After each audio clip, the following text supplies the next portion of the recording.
امام مالک نے بیان کیا، ان سے نافع نے اور ان سے عبداللہ بن عمر رضی اللہ عنہ نے کہ رسول کریم صلی اللہ علیہ وسلم نے فرمایا، ایک دور آئے گا جب تم یہودیوں سے جنگ کرو گے اور وہ شکست کھا کر بھاگتے پھریں گے۔ کوئی یہودی اگر پتھر کے پیچھے چھپ جائے گا تو پتھر بھی بول اٹھے گا کہ اے اللہ کے بندے، یہ یہودی میرے پیچھے چھپا بیٹھا ہے، اسے قتل کر ڈال۔ صحیح بخاری حدیث نمبر 2925۔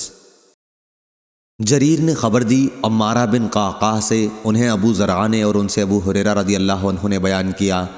کہ نبی کریم صلی اللہ علیہ وسلم نے فرمایا، قیامت اس وقت تک قائم نہ ہوگی جب تک یہودیوں سے تمہاری جنگ نہ ہو لے گی، اور وہ پتھر بھی اس وقت اللہ تعالیٰ کے حکم سے بول اٹھیں گے جس کے پیچھے یہودی چھپا ہوا ہوگا، کیا اے مسلمان، یہ یہودی میری آڑ لے کر چھپا ہوا ہے، اسے قتل کر ڈالو۔ صحیح بخاری حدیث نمبر 2926۔